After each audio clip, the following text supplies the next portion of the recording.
Welcome to Taiwan Report News Brief, news and analysis from Taiwan. I'm Donovan Smith. Up today on the program, the definition of police weapons may change. The government is stepping up on cyber attacks. Sports are making a comeback and Canada comes around. But it's two big potential bombshells that really caught my eye. Indictments over alleged vote buying over Han Kuo-yu, and a move to remove unification of the nation as a national goal. Be sure to stick around. All right, up first, of course, coronavirus updates. Taiwan confirmed no new cases of the COVID-19 coronavirus for the second consecutive day on Saturday, keeping the total at 440. Minister of Health and Welfare Chen Shizhong noted that Taiwan has not reported a local infection for 26 days, showing that the nation's disease situation has stabilized. The CECC announced that local governments can decide whether shuttered businesses can resume operations as long as they apply measures to prevent the spread of COVID-19. Meanwhile, in an interview with France 24, Taiwan's vice president Chen Jianren, an epidemiologist by training, was asked about the origin of the coronavirus.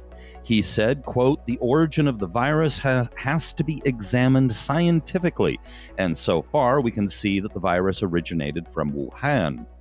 Whether it is from a laboratory or from the natural infection sources needs further confirmation," he said, adding that the laboratory theory was one of the possibilities. National Zhengzhi University professor Catherine Chen was one of 20 people named to Facebook's newly established oversight board, which will be tasked with deciding what types of content the social media giant allows on its platforms. In a statement, the independent board said it will hear appeals from Facebook and Instagram users and questions from Facebook itself, and will issue public and binding decisions based on the company's policies, international human rights norms, and the impact on users and society. Premier Su Tseng has given the green light to proposed amendments to the act governing the use of police weapons, which seek to broaden the definition of a police weapon, as well as to form an investigative panel that would probe cases involving possible excessive use of force. Asked if the draft amendments would be retroactively applied, for example, to officers who are tasked with evicting Sunflower Movement protesters. If passed by the Legislative Yuan, the Deputy Minister of the Interior said they would not. However, a case can be opened to review past incidents involving possible excessive use of force if a judicial institute filed the request, he said. Whether police use of force in the protest was proportionate has become an issue of heated debate, with many officers caught on film beating protesters with truncheons and one slashing a protester's legs with a shield after they'd fallen to the ground. The government is stepping up measures against Chinese cyber attacks across 8 core industries, data archives, and medical facility websites. Ahead of the May 20th presidential inauguration, the Executive Yuan said yesterday. The Ministry of National Defense on Wednesday warned that the attacks might increase in frequency and intensity as the presidential inauguration draws closer. Such attacks are not out of the ordinary, Executive Yuan spokesman Kolos Yotaka said yesterday. The second stage of the first ever Taipei T10 Super League cricket tournament started this weekend and is being live streamed with English commentary for viewers around the world amid the new coronavirus COVID-19 pandemic. It is hoped that cricket fans the world over will tune in. Local baseball, which has also been broadcast in English for a while now, is now allowing up to 1,000 fans per game into the stadium. Prime Minister Justin Trudeau on Friday thanked Taiwan for donating medical masks to Canada amid the coronavirus pandemic, one day after his foreign minister dodged repeated requests to do the same. During a daily briefing, Trudeau was asked about Foreign Affairs Minister François-Philippe Champagne refusing to specifically name and thank Taiwan for its donation of 500,000 masks, despite publicly thanking China for its separate donation. Quote, "Your foreign minister wouldn't thank the country by name, will you?" asked a journalist. Quote, "I'm happy to thank Taiwan for its generous donation," Trudeau responded.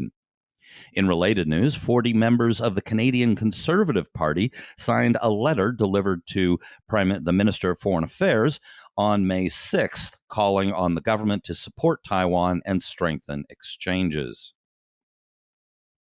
Taipei prosecutors yesterday indicted 7 suspects on suspicion of using money from Chinese agencies to buy votes for Kaohsiung Mayor Han Kuo-yu in the run-up to his presidential bid in January. They allegedly acted on instructions from Huang Daonian, director of the Economic Bureau of Changsha City's Taiwan Affairs Office in China's Hunan province, intended to mobilize China-based Taiwanese in support of the KMT presidential and legislative candidates, prosecutors said.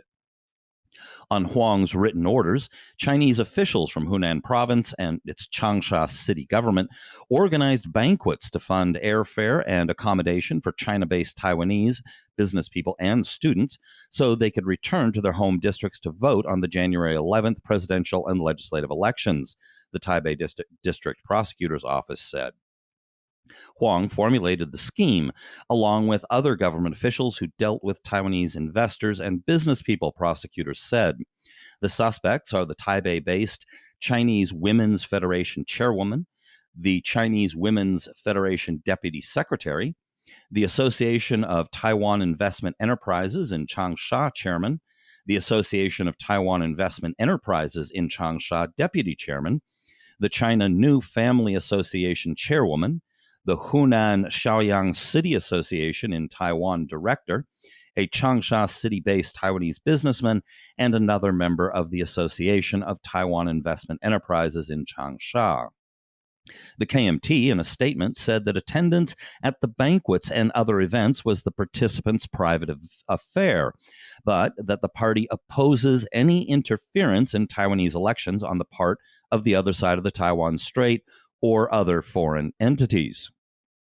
Now, the allegations, if proven true, would be huge. It would also show a significant step forward in Taiwan's efforts to reduce election meddling from China, which has been long known to exist.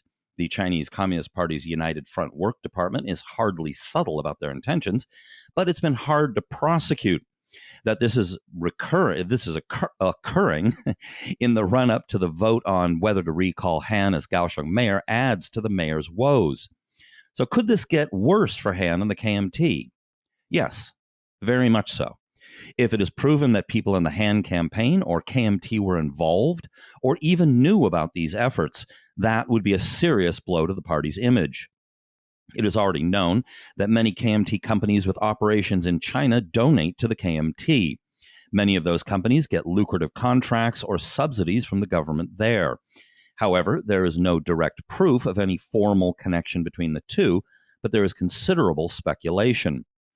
Want China Times, the deep blue media group known for supporting the KMT, is known to get large subsidies from the Chinese government. It was reported previously in the Financial Times that they take direct orders on some of the content they run from China, which is highly suggestive of a correlation.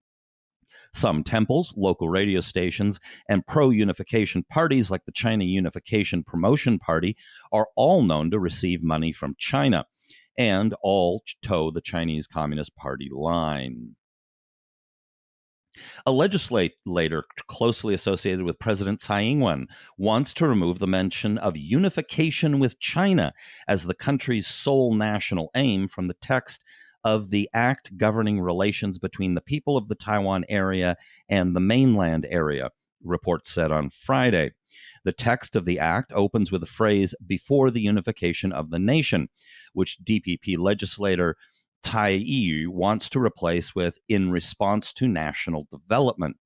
Lawmaker Tsai said the current wording of the act describing national unification as the only aim no longer reflects the political reality and should therefore be removed from the text. He also went on to say, Taiwan acknowledges the existence of the People's Republic of China and its sovereignty over the areas it controls. Now, this is potentially a bombshell. Some reactions to it will be obvious. The PRC will oppose it, while the New Power Party and the Taiwan State Building Party will probably support it. The first big question mark is, what will the DPP do with this?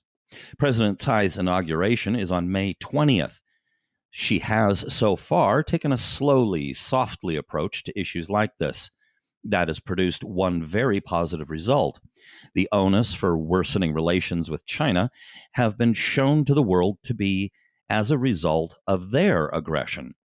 It has, however, caused frustration among those who want to move faster on ridding the nation of its imposed ROC rule. The more vocally aggressive President Chen Shui-bian, on the other hand, was often blamed for worsening relations, often or even usually when the fault really lay with the government in Beijing. President Tsai is very aware of all of this, of course, and is well aware that the law as it stands is totally at odds with reality. How the DPP jumps on this will be very interesting and very instructive. They have three choices: fully support it as a caucus, slowly strangle it, or let their members vote as they please, which is the least likely option. If it does gain momentum, this will also put the Taiwan People's Party in an interesting situation. They have adopted a line that very closely resembles the current DPP line on local sovereignty. This could test how close they are to that line. Finally, this is potentially explosive for the KMT and their chairman, Johnny Chiang. He has pledged to try and move the party closer to the mainstream on issues like this. However, many in his party will vehemently oppose it. So Chiang will have to choose between taking a line that might bring more of the public back to the party or defending the party as it currently is, and possibly risk an internal revolt. This is very worth watching. All right, be sure to hit like, subscribe, and all that. English language articles related to the content discussed today are on our site, report.tw. Tune in tomorrow. This has been brought to you by the Taiwan Report. For more content like this, become our patron at report.tw. 哎呦，就是那个台湾狗啦，最喜欢我的台湾狗了。